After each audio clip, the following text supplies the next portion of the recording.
Investor कैसे हैं आप सब लोग। I hope everyone is doing great. नए साल में हम एंटर हो चुके हैं और 2025 में हम एंटर हो चुके हैं। और दोस्तों मैं आपको अपने पोर्टफोलियो के बारे में बताना चाहूँगा कि मैंने क्या पोजीशंस बनाई हैं अभी तक, और किसी भी तरीके की अगेन कोई रिकमेंडेशन नहीं होगी। I am not SEBI registered guy, sorry. तो I just want to let you know कि मैंने किन शेयर्स में पोजीशन बनाई हुई है अभी तक, और इनके बारे में मैं कई बार बात भी कर चुका हूँ। इसके अलावा कई और नई इंटरेस्टिंग वीडियोस आप 2025 में देखेंगे, और जो मेरी रिसर्च है, जो मेरी स्टडी है, और मैं आपको कुछ और दिखाना चाहूँगा because I haven't shown you yet.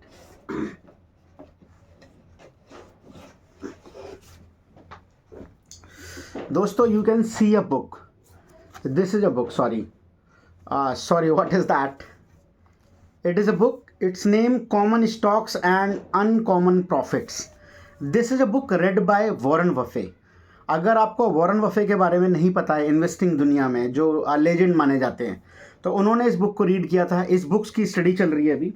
उसके अलावा if I am talking about तो द वॉरेन बफे वे, ये बुक्स भी है, इसके बारे में भी मैं स्टडी कर रहा हूँ, द वॉरेन बफे वे। उसके बाद कॉफ़ी कैन इन्वेस्टिंग, जिसमें सौरभ जो आपका मुखरेजा हैं, इनको कई बार स्पेलिंग का, नेम का प्रोनाउंसिएशन में माइट भी मैं गलती कर दूं, बट इनकी बुक को भी स्टडी किया है। तो इस तरीके की स्टडी के बाद मैं ये कंक्लूजन पे पहुंचा हूं, जो मेरी स्टडी है कि दोस्तों कई बार क्या होता है कि जब किसी शेयर में आप इन्वेस्टमेंट करते हैं तो उसमें एक जब आपका पैसा बनता है तो just because of fundamental interest, because वो कंपनी जो है वो ऑन पेपर अच्छी है, जिसकी वजह से आपको फंडामेंटली जो इंटरेस्ट मिल रहा है वो आपको मिल रहा है। सेकंड चीज़ होती है दोस्तों, जो फ्यूचर है दैट इज़ अनप्रिडिक्टेबल। तो लोग क्या है, थोड़ा सा प्रिडिक्ट करने की कोशिश करते हैं कि जियोपॉलिटिकल सिचुएशन कैसी होगी, कंपनी आने वाले समय में ज़्यादा ग्रोथ दिखा सकती है, ऐसा एंटिसिपेट कर रहे हैं लोग। तो इस बेसिस पे क्या है, मैनिपुलेशन चलती है। जब वो मैनिपुलेशन चलती है उसकी वजह से जो पी उसका कम होता है, बढ़ता है, उसकी वजह से जो इंटरेस्ट क्रिएट होता है दैट इज स्पेकुलेटिव इंटरेस्ट। उससे आपको दोस्तों समझना है कि ये जो स्पेकुलेटिव इंटरेस्ट है ये टेम्परेरी है, बट अगर कंपनी की जो अर्निंग पर शेयर है, जो ग्रोथ है, अगर वो इंटैक्ट है तो शेयर का प्राइस दोस्तों ऊपर की तरफ ही जाएगा। तो दोस्तों अगर मैं अपने पोर्टफोलियो के बारे में बात करूं तो ये जो भी मैंने अभी तक स्टडी करी है, इससे मैंने ये कंक्लूज़न निकाला है कि मुझे पर्टिकुलर अगर मैं अपने दिल की बात करूं तो आई फील कि मैं एक पर्टिकुलर सेक्टर पे बहुत ज़्यादा, मुझे ऐसा लगता है कि ये जब तक शेयर मार्केट है, जब तक हम शेयर मार्केट में ट्रेड कर रहे हैं, तब तक ये जो कंपनीज है जिसमें मैंने निवेश किया हुआ है ये पैसा बनाते रहेंगे। अब रिटर्न की कोई गारंटी नहीं होती मार्केट के अंदर, और even I am not SEBI registered. कुछ दिनों में मैं कोशिश करूंगा कि उस एग्ज़ाम को देके ये क्रैक किया जाए, वो रिसर्च एनालिस्ट की जो है जॉब मिल जाए आने वाले समय में। दैट इज़ नॉट, अभी तो नहीं है।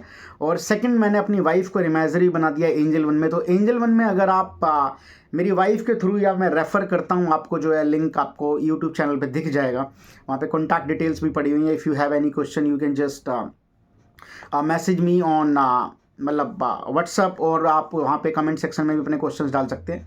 सेकंड दोस्तों, हम ज़्यादा समय ना बर्बाद करते हुए नए साल के मौके पे मैं आपको एक तोहफ़ा देने की कोशिश करूँगा कि मेरा पोर्टफोलियो जो है उसमें क्या क्या शेयर्स हैं।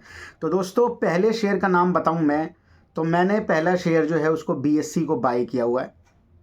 किस रेट पे बाय किया हुआ है, तो अभी जो उसका मेरी जो एवरेज है दैट इज़ 5400। तो 5400 के रेट पे मैंने उसको जो है बाय किया हुआ है। उसके बाद BSC जो है दोस्तों वो फाइनेंशियल सर्विस में ही कहीं ना कहीं काउंट होती है।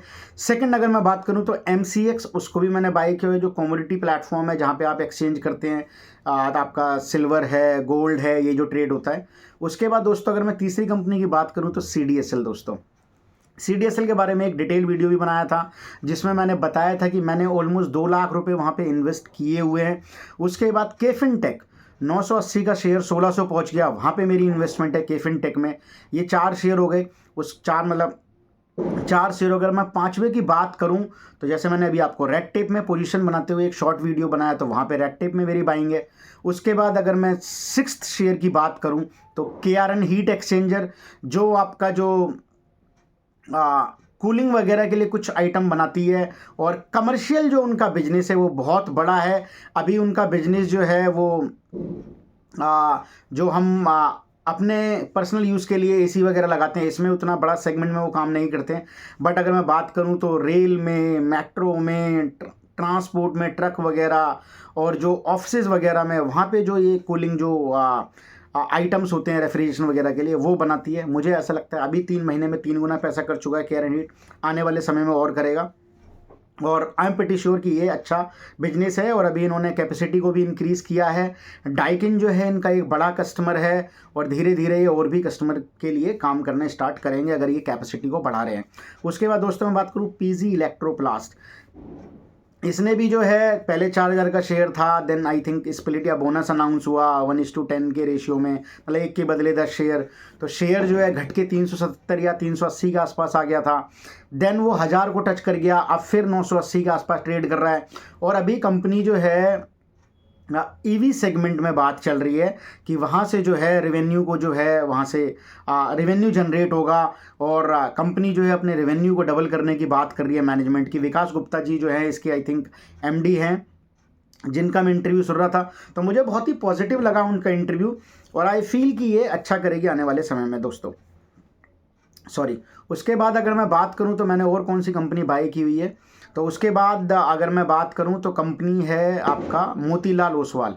मोतीलाल ओसवाल दोस्तों, उसमें भी अभी ऐसी कुछ न्यूज़ आई थी बोनस की, वो भी बोनस दे चुका है, वो भी 600 पे। थोड़ा सा जब बोनस बढ़ता है तो आपको पता होगा बोनस या स्प्लिट, तो शेयर थोड़ा सा कंसोलिडेट होता है, क्योंकि जिनके पास ऑलरेडी वो शेयर आ चुके हैं एक्स्ट्रा, जैसे मान लो 1 के बदले 3 शेयर अनाउंस हुए, अब जिसके पास पहले से 3 शेयर मिल गए तो उसको ऐसा लगता है कि फ्री ऑफ कॉस्ट है, तो क्या है वो सेलिंग डालते हैं, मतलब प्रॉफिट बुकिंग होती है, तो वहाँ से शेयर नीचे जाता है, फिर ऊपर आने की कोशिश करता है, तो वो जो कंसोलिडेशन फेज़ है वहाँ पर थोड़ा सा रुकता है। तो मुझे लगता है कि मोतीलाल ओसवाल भी उसमें एक ऐसा शेयर है जो अच्छा कर सकता है। उसके बाद दोस्तों एफआईआईज की स्टेक जो है वो एक पर्टिकुलर कंपनी में बहुत बढ़ती हुई दिखाई दे रही है। अगर मैं बात करूं तो 2% की स्टेक जो है अभी 22% की स्टेक हो चुकी है, तो ऑलमोस्ट यू विल सी कि 10 टाइम से भी ज़्यादा स्टेक बढ़ा दी है कंपनी ने, मतलब एफआईआईज ने उस कंपनी के अंदर। और दोस्तों ये स्मार्ट मीटर के लिए 70% का इसका मार्केट शेयर है, और ये कंपनी आने वाले समय में बहुत अच्छा कर सकती है, क्योंकि जिस तरीके से स्मार्ट मीटर की डिमांड है और आने वाले समय में गवर्नमेंट चाहती है, उसका बहुत बड़ा रीज़न ये है कि जब स्मार्ट मीटर लग जाएंगे तो बिजली की जो चोरी है, जो खपत है, वो कम हो जाएगी, क्योंकि आपको पहले पैसा देना है, उसके बाद आपको बिजली यूज़ करनी है। तो जो भी आपके पास रिचार्ज वगैरह करेंगे आप, उसके बेसिस पर आपको बिजली जो है यूज़ करने के लिए मिला करेगी। उसके बाद दोस्तों जीनस पावर के बाद बात करूं तो वारी एनर्जीज़ दोस्तों, तो वारी एनर्जीज जो है उसका अभी रिसेंटली उसका भी आईपीओ आया था, और वारी एनर्जी बहुत बड़ा प्लेयर है सोलार इंडस्ट्री में, मतलब ये जो सोलार वगैरह पैनल वगैरह बनाते हैं, तो उसमें बहुत बड़ा प्लेयर, और मुझे ऐसा लगता है आने वाले समय में फॉर श्योर अच्छा करेगा। प्रीमियर एनर्जी के कंपैरिजन में इसका आप अर्निंग पर शेयर देख लो तो ये भी मुझे लगता है उससे ऑलमोस्ट 5 टाइम्स ज़्यादा है प्रीमियर एनर्जी के कंपैरिजन इनका ईपीएस।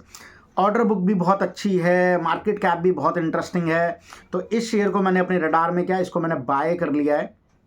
तो ये शेयर है दोस्तों।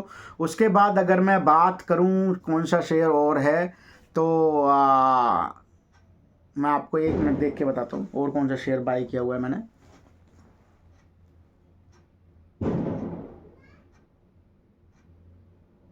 तो ये कुछ शेयर्स हैं जो मैंने अभी ज़्यादातर इसमें अपनी पोजीशन बनाई हुई है। एफकॉन्स इंफ्रा है, उसमें भी पोजीशंस बनाई हुई है, लेकिन मैं उस पोजीशन को थोड़ा सा ट्रिम कर सकता हूँ आफ्टर बजट अनाउंसमेंट, कि बजट किस तरीके का निर्मला सीतारमण जी पेश करते हैं। अगर इंफ्रा स्पेस में ज़्यादा एलोकेट हो जाता है अमाउंट इंफ्रा स्पेस में, तो मैं उसके लिए जाऊँगा। अदरवाइज़ मुझे ऐसा लगता है कि मुझे अपनी स्टेक को थोड़ा सा कम करना पड़ेगा और उसमें से पैसा निकाल के कहीं और जगह लगाना पड़ेगा दोस्तों। तो ये कुछ शेयर्स थे जिनके मैंने नाम लिए हैं। फिनेंशियल सर्विस में मैंने ज़्यादातर पैसा अपना लगाया हुआ है फ्रेंड्स, और बाकी जो अदर सेक्टर हैं उसमें जैसे मैंने आपको बताया रेफ्रिजरेशन इंडस्ट्री, उसमें मैं बहुत बुलिश हूँ, तो मुझे ऐसा लगता है वहाँ से पैसा अच्छा बन सकता है। उसके बाद एक शेयर में मिस कर रहा था जिसका नाम है आनंद राठी। दोस्तों आनंद राठी जो है असेट मैनेजमेंट कंपनी है, असेट मैनेज करती है लोगों की, इन्वेस्टमेंट तरीके की कंपनी है। और जिस तरीके से लोग जो है जितने मैच्योर हो रहे हैं तो दे वांट कि उनका पैसा जो है उसको मैनेज किया जाए तो वो अच्छा, अगर आप ऑपरेटिंग मार्जिन्स देखेंगे तो बहुत ही इंटरेस्टिंग लगते हैं मेरे को। तो दोस्तों ये कुछ चीज़ थी जो मैंने अपने पोर्टफोलियो में अभी बाई किया है। और आई विल सजेस्ट नहीं बोल सकता क्योंकि I am not SEBI registered guy, आप अपना एनालिसिस खुद करिए। लेकिन मुझे इस पे इन तरीके की पोजीशंस बनाई हुई है और इस साल के बाद हम देखेंगे कि इन शेयर्स में मैं 1 साल बाद फिर वीडियो बनाने की कोशिश करूंगा और वील कंपेयर कि ये जो शेयर्स मैंने आपको बता दिए हैं ये कैसा रिटर्न देते हैं इस साल के बाद। दोस्तों नए साल में मैं आपका आभार व्यक्त करूंगा कि आप चैनल को सब्सक्राइब कर रहे हैं, अपना प्यार दे रहे हैं। तो अगर आपको कंटेंट अच्छा लगता है तो चैनल को सब्सक्राइब करिए, इस वीडियो को ज़्यादा शेयर करिए ताकि और लोगों का भी भला हो सके। दूसरी चीज़ दोस्तों, शेयर मार्केट में अभी कुछ लोगों के क्वेश्चन है कि मार्केट में थोड़ा सा पैनिक बना हुआ है। दोस्तों मार्केट में पैनिक जो है वो हर 2 महीने, हर 3 महीने, 6 महीने में बना रहेगा। आपको इसको टैकल करना आना चाहिए और ये आपको आएगा या तो आपके पास नॉलेज ज़्यादा हो या आपके पास एक्सपीरियंस हो, इस मार्केट में जो फेजेस चलते हैं वो आपने देखे हों। तो दोस्तों घबराएं नहीं, अच्छी कंपनी में निवेशित रहिए और चैनल को ऐसे ही प्यार देते रहिए, सब्सक्राइब करिए।